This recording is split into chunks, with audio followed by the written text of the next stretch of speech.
नई दुनिया, मिलकर बनाए हम नई दुनिया, मिलकर जीत ले हम सारी दुनिया। बीच हमें आज बोने दो, रोज उसे थोड़ा बढ़ने दो, छू लेंगे आकाश हम, मन के विचार हकीकत बने, सिद्धि फल से आनंद देंगे, कोशिश कर बढ़े, सोच बुलंद करे।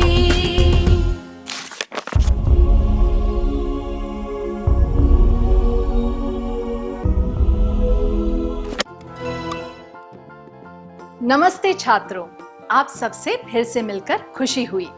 आइए आज के सत्र की शुरुआत एक कहानी से करते हैं। बसंत दौड़ता हुआ अपनी स्कूल की तरफ जा रहा था। जैसे ही वह स्कूल पहुंचा, परीक्षा की पहली घंटी बजी। उसने जल्दबाजी में अपनी किताब के अंदर परीक्षा का हॉल टिकट ढूंढा, पर उसे वह नहीं मिला। दूसरी घंटी भी बज गई। वह पसीने से तरबतर हो रहा था। वह परीक्षा कक्ष की तरफ भागने लगा। भागते भागते वह अपनी किताब के पन्ने पलट रहा था। जैसे ही वह परीक्षा के कमरे तक पहुंचा, उसका टिकट किताब से निकलकर नीचे गिरा। उसने चैन की सांस ली और तभी परीक्षा शुरू होने की आखिरी घंटी बजी। वह अपनी सीट पर जाकर बैठा। अध्यापक ने उसे प्रश्न पत्र दिया। जब उसने प्रश्न पढ़ने शुरू किए तो उसे पता चला कि यह तो विज्ञान का पर्चा है। उसका दिल जोर से धड़कने लगा और पेट में मरोड़ आने लगे। उसने ऊंची आवाज में पूछा, क्या आज गणित की परीक्षा नहीं है? जब उसने अपने अगल बगल देखा तो उसे पता चला कि वह परीक्षा कक्ष में नहीं है, बल्कि अपने बिस्तर पर लेटा हुआ है। तब उसे एहसास हुआ कि वह तो एक सपना देख रहा था। उसे बड़ी राहत मिली और वह पानी पीकर वापस सो गया। क्या आपको भी परीक्षा के बारे में ऐसे सपने आते हैं? क्या आप इसके बारे में सबको बताना चाहेंगे?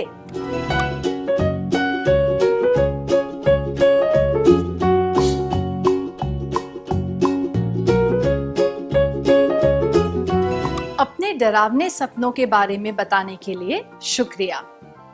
आमतौर पर सभी लोगों को परीक्षा से तनाव होता है और वे इसके बारे में चिंतित रहते हैं। अच्छे से अच्छे छात्र को भी परीक्षा से पहले थोड़ी घबराहट होती है, खास तौर पर बोर्ड की परीक्षा से पहले। इस तरह की घबराहट और तनाव को दूर करने के लिए उचित कदम उठाना आवश्यक है। इस बात को हमें गंभीरता से समझना चाहिए। इस सत्र में हम इस बात पर ध्यान देंगे कि परीक्षा की तैयारी सही तरीके से कैसे की जाए। पर इससे पहले हमें यह समझना होगा कि परीक्षा क्यों होती है। क्या हम देखें कि परीक्षा लेने के महत्वपूर्ण कारण क्या हैं और उनकी सूची बनाएं?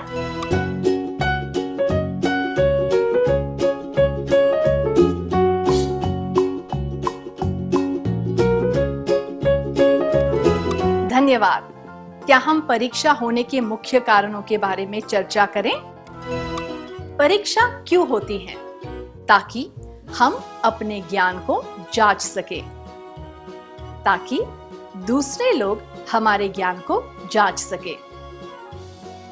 यह जांचने के लिए कि हमारी क्षमता के अनुसार हम अगले चरण या पद पर जाने योग्य हैं या नहीं।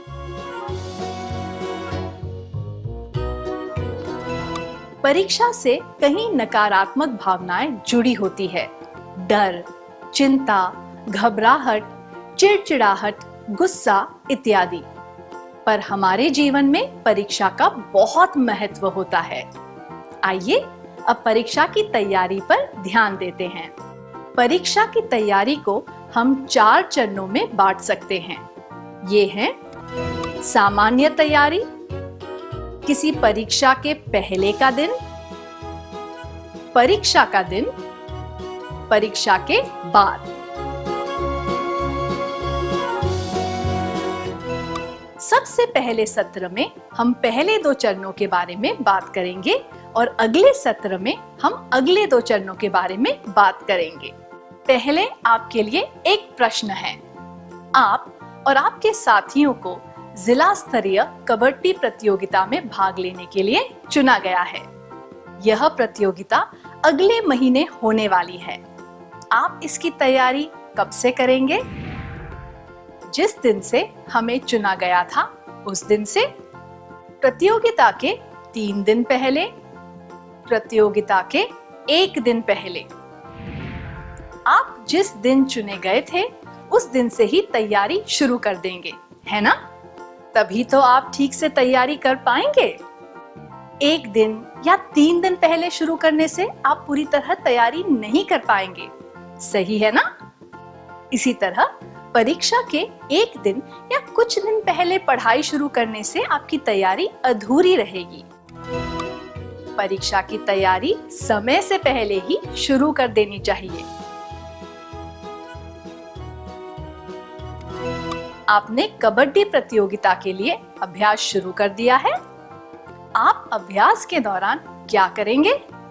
आप किन किन बातों पर ध्यान देंगे? आप कौन से तरीके अपनाएंगे? आइए एक शब्द पहेली के द्वारा इनके बारे में जानने की कोशिश करें। कुछ शब्द या वाक्यांश आपको स्क्रीन पर दिखाए जाएंगे, पर उन शब्दों के अक्षरों का क्रम बदल दिया गया है। आपको उन अक्षरों को सही क्रम में लगाकर शब्द बनाने होंगे।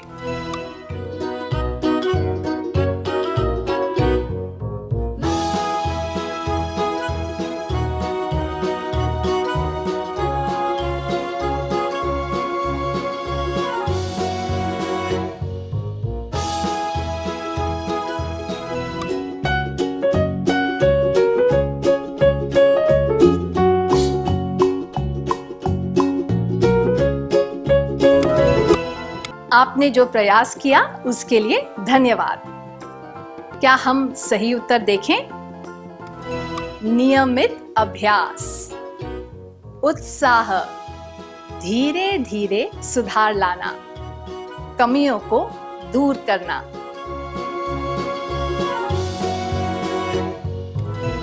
परीक्षा की तैयारी करने के लिए और परीक्षा अच्छी तरह देने के लिए आपको इन सब की जरूरत पड़ती है ना? दूसरे शब्दों में कहें तो आप नियमित अभ्यास करेंगे, आप उत्साह से काम करेंगे, आप अपनी योग्यताओं को धीरे धीरे सुधारने का प्रयास करेंगे और आप अपनी कमियों को दूर करना चाहेंगे, सही है ना? आपको ये सब परीक्षा की तैयारी के लिए भी करना है। परीक्षा की तैयारी करते समय हमें नियमित रूप से पढ़ाई करनी चाहिए। उत्साह और दृढ़ता से पढ़ाई करनी चाहिए। पढ़कर, समझकर और अभ्यास करके धीरे धीरे अपनी योग्यताओं को सुधारना चाहिए। असफलता के कारणों को ध्यान में रखना चाहिए और उन्हें दूर करने पर काम करना चाहिए। अगली मुख्य बात है समय सारणी, मतलब कि टाइम टेबल के अनुसार काम करना। आइए एक परिस्थिति के द्वारा इस बात के बारे में और जानने की कोशिश करते हैं। राधा के पास 5 विषय हैं: अंग्रेजी, हिंदी, गणित, विज्ञान और सामाजिक ज्ञान। परीक्षा की तैयारी के लिए उसे 20 दिनों की छुट्टी मिली है। उसे अंग्रेजी और सामाजिक ज्ञान ज्यादा कठिन लगते हैं और बाकी 3 विषयों में उसे कोई परेशानी नहीं है। उसने एक टाइम टेबल बनाया है जिसमें उसने प्रत्येक विषय के लिए 4 दिन रखे हैं। राधा की बड़ी बहन ने टाइम टेबल बनाने के लिए उसकी सराहना की, पर उसने उसमें कुछ कमियां भी बताई और उसे सलाह दी। क्या आप दोनों स्वेच्छा से राधा और उसकी बहन के बीच बातचीत का अभिनय करके दिखा सकते हैं?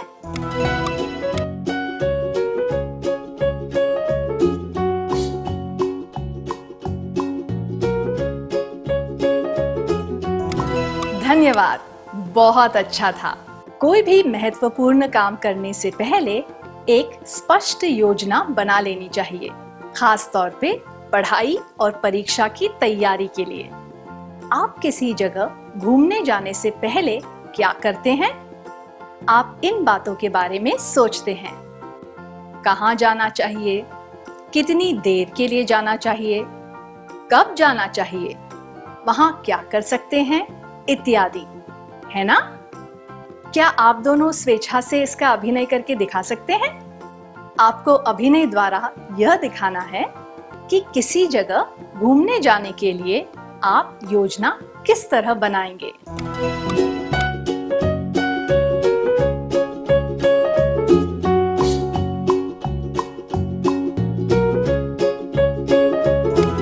धन्यवाद, बहुत अच्छा था। टाइम टेबल बनाने से हमारी तैयारी में थोड़ा अनुशासन आता है और हम व्यवस्थित भी हो जाते हैं। इसलिए हमें राधा की सराहना करनी चाहिए कि उसने एक टाइम टेबल बनाया। पर इसे एक और नजरिए से देखें तो उसने प्रत्येक विषय के लिए उचित समय नहीं दिया। उसे अंग्रेजी और सामाजिक ज्ञान के लिए ज्यादा समय रखना चाहिए, क्योंकि उसे वे ज्यादा कठिन लगते हैं। सारे विषय महत्वपूर्ण होते हैं, पर हमें अपनी कमियों और गुणों को ध्यान में रखते हुए निर्णय लेना चाहिए।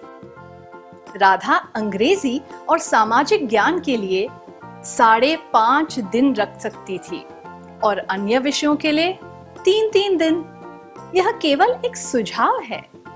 प्रत्येक व्यक्ति को अपनी सुविधा के अनुसार सही निर्णय लेना चाहिए। हमें प्रत्येक विषय के लिए उचित समय ध्यान में रखते हुए टाइम टेबल बनाना चाहिए।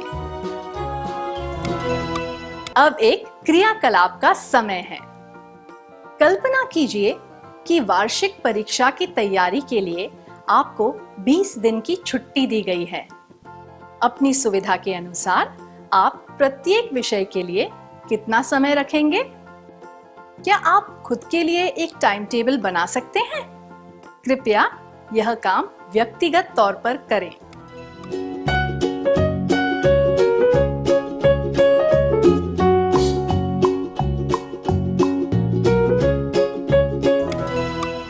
बहुत अच्छा था, धन्यवाद। यह बात याद रखिए कि टाइम टेबल सबको बनाना चाहिए, लेकिन इसे बनाते वक्त हमें अपनी कमियों और अपने गुणों को ध्यान में रखना चाहिए।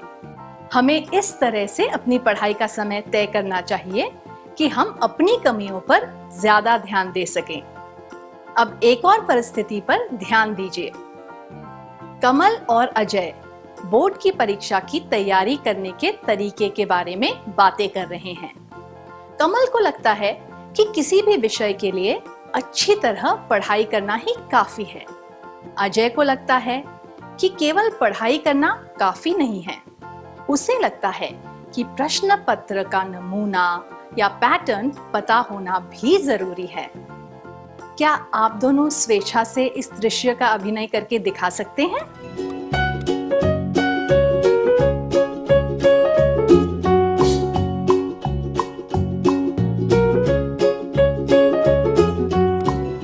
बहुत अच्छा प्रयास था, धन्यवाद। कमल की राय कुछ हद तक सही है, पर अजय की राय बिल्कुल सही है।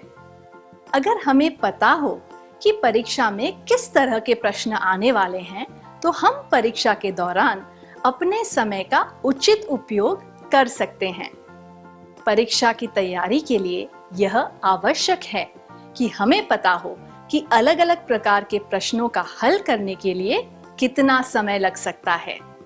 इससे प्रश्न पत्र को पूरा करने में मदद मिलती है।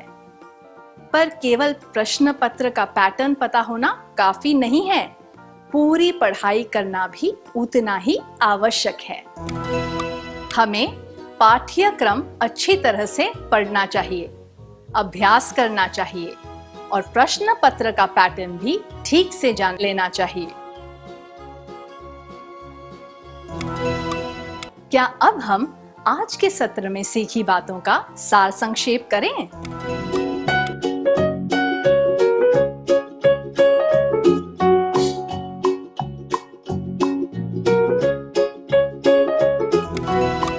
परीक्षा की तैयारी करते समय इन बातों को सुनिश्चित करना चाहिए। नियमित रूप से पढ़ाई करना, उत्साह और दृढ़ता से पढ़ना, धीरे धीरे अपनी योग्यताओं को सुधारना, कमियों को पहचान कर उन्हें दूर करना, उचित टाइम टेबल बनाना, प्रश्न पत्र का पैटर्न जानना।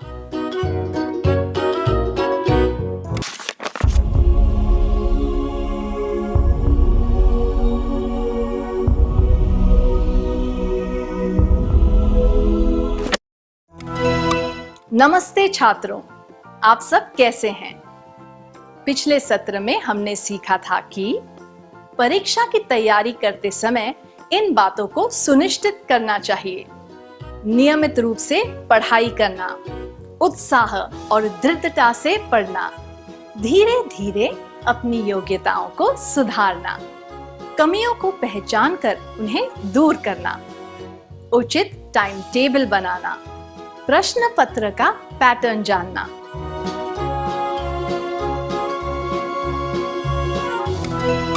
क्या हम इस सत्र की शुरुआत एक क्रियाकलाप से करें? आप किसी परीक्षा की तैयारी कैसे करेंगे? क्या आप सारे पाठ एक बार पढ़ लेंगे या आप सारे पाठ रटना शुरू कर देंगे, या फिर आप केवल वे पाठ पढ़ेंगे जिनमें आपको कठिनाई हो? सारे पाठ एक बार पढ़ना, सारे पाठ रटना शुरू कर देना, केवल वो पाठ पढ़ना जो आपको कठिन लगते हो।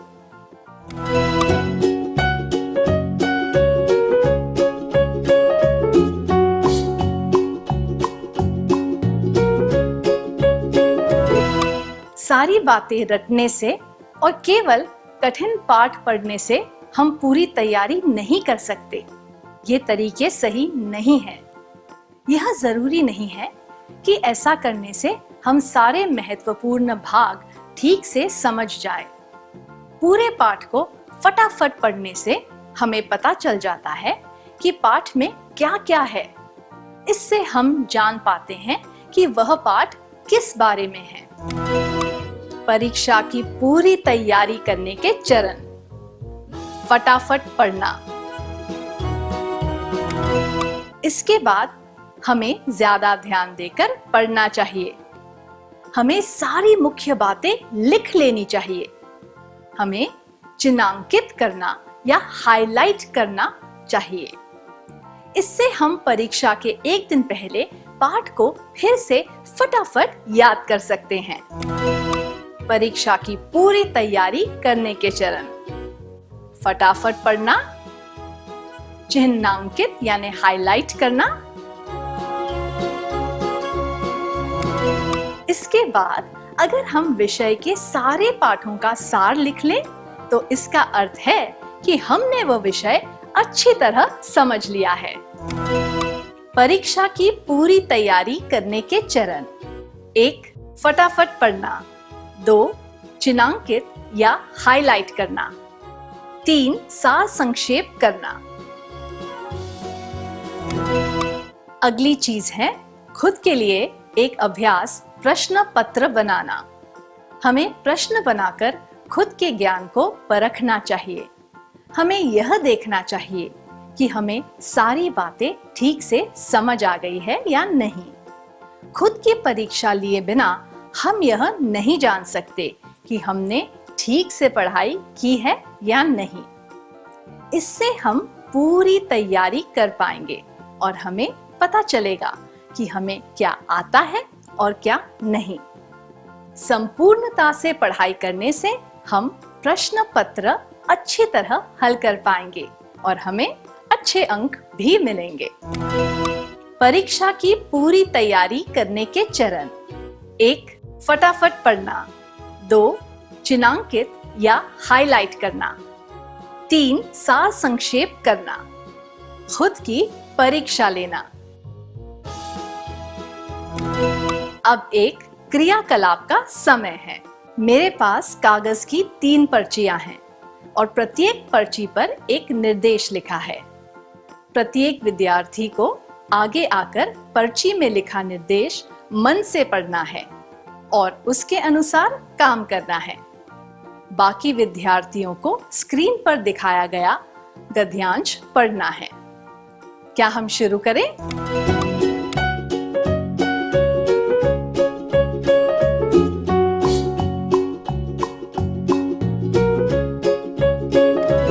क्या आपने गद्यांश पढ़ लिया? क्या आप में से कोई 2 छात्र यहाँ आकर 2 वाक्यों में इसका सारांश बताना चाहेंगे?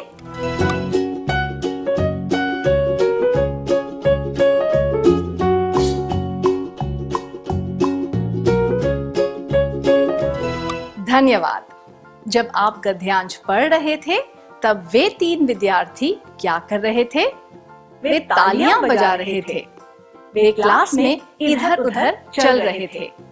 अगर आपने उन तीनों विद्यार्थियों पर ध्यान दिया तो आप गद्यांश पर पूरा ध्यान केंद्रित नहीं कर पाए होंगे, है ना? हर व्यक्ति की ध्यान देने की क्षमता अलग होती है, पर कोई भी व्यक्ति किसी चीज पर निरंतर ध्यान केंद्रित नहीं कर सकता। परीक्षा की तैयारी करते वक्त भी हमें इस बात को समझना चाहिए। हमें कोशिश करनी चाहिए कि हम ज्यादा से ज्यादा समय तक पढ़ाई कर सके और पढ़ाई के बीच कोई रुकावट न आए। पर हमें इस बात पर भी ध्यान देना चाहिए कि हम बीच बीच में थोड़ा विराम लेते रहें ताकि हमारे दिमाग में ताजगी और स्फूर्ति बनी रहे। हमें बीच बीच में थोड़ा विराम लेना चाहिए। अब एक परिस्थिति पर ध्यान देते हैं। प्रिया अपनी तैयारी में इतनी खोई हुई है कि वह हमेशा अपने कमरे में ही रहती है। समय बर्बाद ना हो इस वजह से वह खाना भी अपने कमरे में ही खाती है। उसे किसी भी बात से परेशानी ना हो इस वजह से वह अपने कमरे का दरवाजा हमेशा बंद रखती है। यह देखकर उसकी माँ ने सोचा कि वह प्रिया से बात करेगी। प्रिया की माँ को प्रिया से क्या कहना चाहिए? क्या आप दोनों इस दृश्य का अभिनय करके दिखा सकते हैं?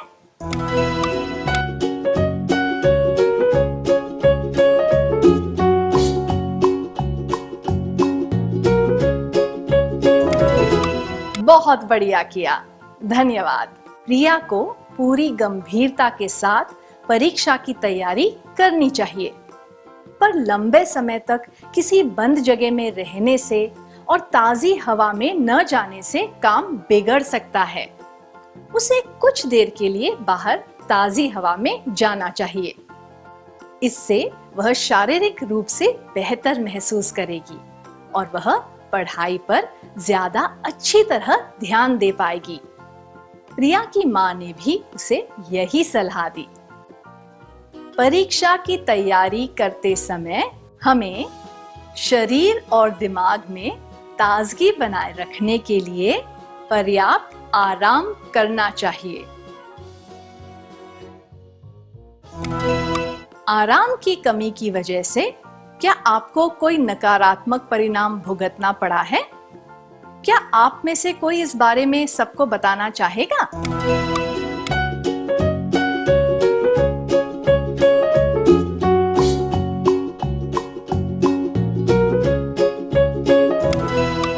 धन्यवाद।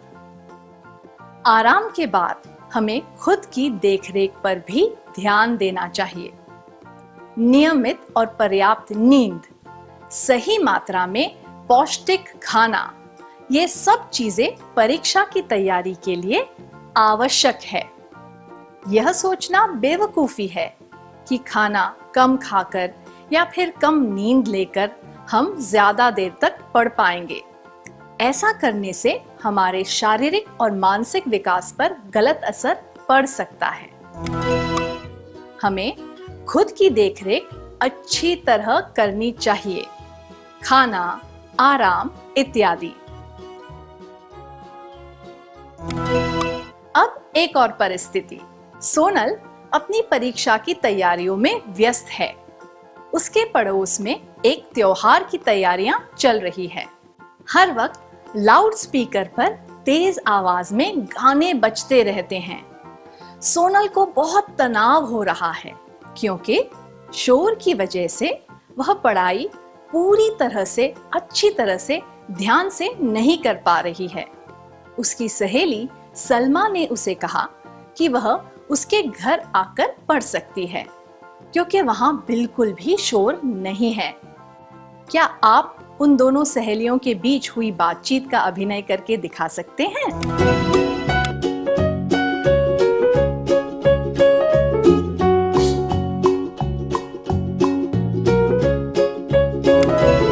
बहुत अच्छा प्रयास था, धन्यवाद। हम ये नहीं सोच सकते कि हमारे आसपास का माहौल हमेशा शांत रहेगा ताकि हम पढ़ाई कर सके।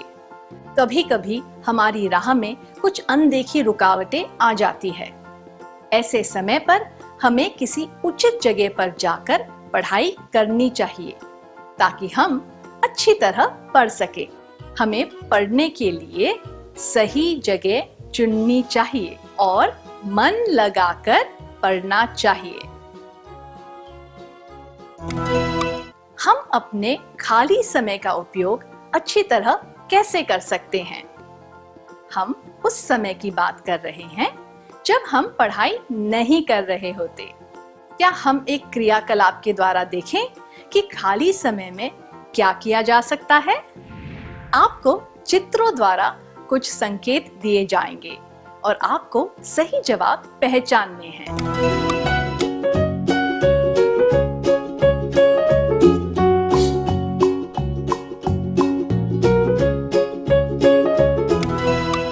बधाई हो, आपने बहुत अच्छी तरह बताया।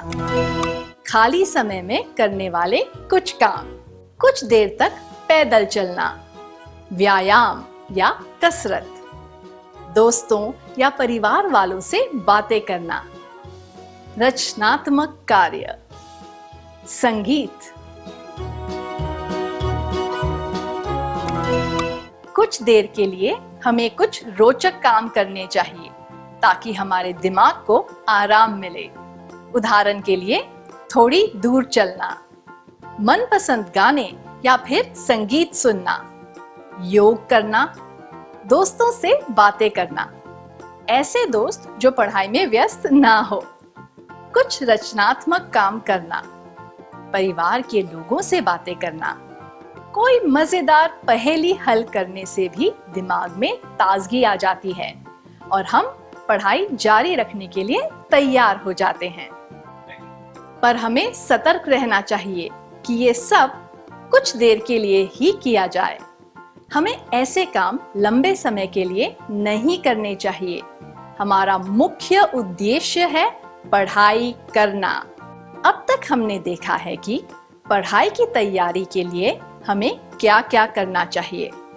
अब हम यह देखेंगे कि हमें क्या नहीं करना चाहिए।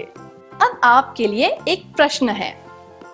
आमतौर पर आपको विज्ञान में अच्छे अंक मिलते हैं। वार्षिक परीक्षा में आप विज्ञान के पर्चे से पहले क्या करेंगे और क्यों? विज्ञान की तैयारी उसी तरह करूंगा या करूंगी जैसे मैं अन्य विषयों की तैयारी करता या करती हूँ। मैं सोचूंगा या सोचूंगी, यह तो मेरे बाएं हाथ का काम है, इसके बारे में चिंता करने की कोई जरूरत ही नहीं है। मैं सोचूंगा या सोचूंगी, विज्ञान पर ज्यादा ध्यान देना समय की बर्बादी है।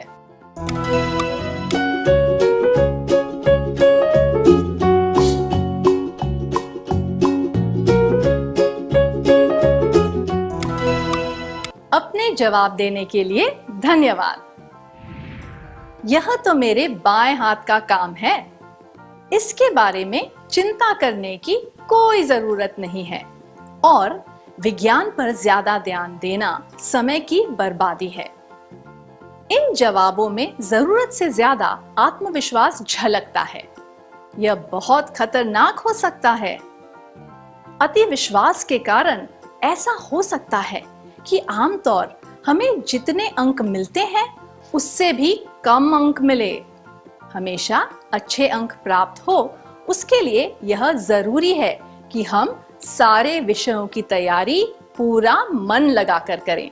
इसीलिए आत्मविश्वास होना सही है, पर परीक्षा के दौरान अति विश्वास नहीं होना चाहिए। कल आपकी सामाजिक ज्ञान की परीक्षा है। आपने सारे पाठ अच्छी तरह समझ लिए हैं। आपको केवल विश्व के मानचित्र के बारे में कुछ बातें देखनी है। आप क्या करेंगे? मैं सोचूंगा या सोचूंगी, केवल विश्व का मानचित्र ही तो है, मैं कल भी देख सकता या सकती हूँ। मैं उस भाग को भी अच्छी तरह समझ लूंगा या लूंगी। मैं सोचूंगा या सोचूंगी, मैं स्कूल पहुंचने के बाद भी उसे देख सकता या सकती हूँ। ऐसा सोचना, केवल विश्व का मानचित्र ही तो है, मैं कल भी देख सकता या सकती हूँ, या मैं स्कूल पहुंचने के बाद भी उसे देख सकता या सकती हूँ, उचित नहीं है। अगर किसी कारणवश आपको घर पर या अगले दिन स्कूल में समय ना मिले, तो आप शायद उस विषय पर पूछे गए प्रश्न अच्छी तरह हल नहीं कर पाएंगे। अगर आपके पास कोई ठोस वजह ना हो, तो कोई भी काम टालना नहीं चाहिए। हमें पढ़ाई से संबंधित कोई भी काम टालना नहीं चाहिए। अब एक और प्रश्न। अब तक 4 परीक्षाएं हो चुकी है। आप आखिरी परीक्षा की तैयारी कर रहे हैं। आपके हाथ में हल्का हल्का दर्द हो रहा है। आप क्या करेंगे? मैं प्राथमिक उपचार करूंगा या करूंगी ताकि यह तकलीफ और ना बढ़े। मैं यह सोचकर घबराने लगूंगा या लगूंगी कि शायद मैं कल की परीक्षा नहीं लिख पाऊंगा या पाऊंगी। मैं इस सोच में पड़ जाऊंगी कि यह दर्द किस वजह से हो रहा है। दर्द के बारे में सोचने का कोई फायदा नहीं हो सकता। इसी तरह उसके बारे में सोचकर घबराने से कुछ हासिल नहीं होगा। इससे तो तनाव और बढ़ता है। प्राथमिक उपचार करना ही उचित होता है ताकि वह समस्या और ना बढ़े। हमें परीक्षा से संबंधित डर और घबराहट को दूर रखना चाहिए।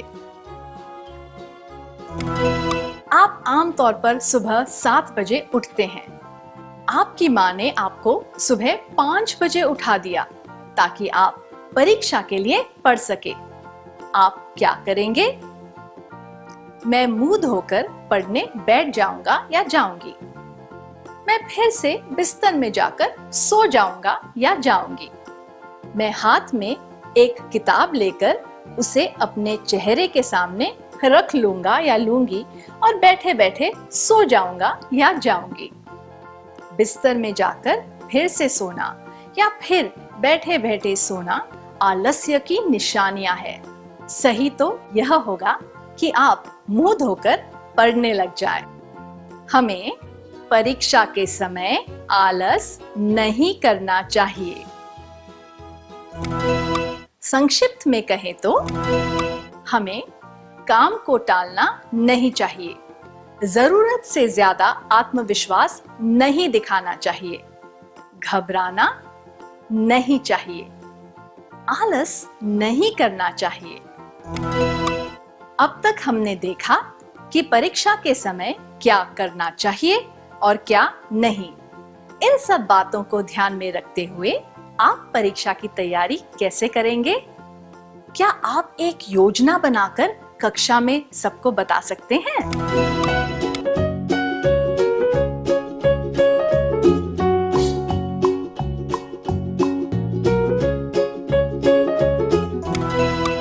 अपनी योजना के बारे में सबको बताने के लिए धन्यवाद। क्या अब हम आज के सत्र में सीखी बातों का सार संक्षेप कर लें?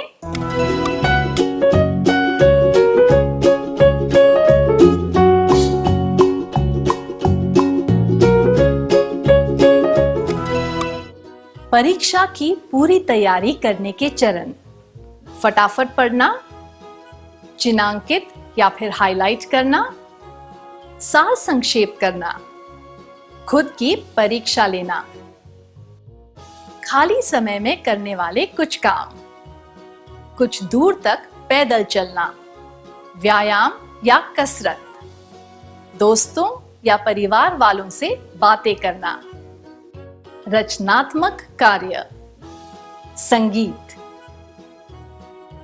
क्या नहीं करना चाहिए? काम को टालना नहीं चाहिए। जरूरत से ज्यादा आत्मविश्वास नहीं दिखाना चाहिए। घबराना बिल्कुल नहीं चाहिए। आलस नहीं करना चाहिए।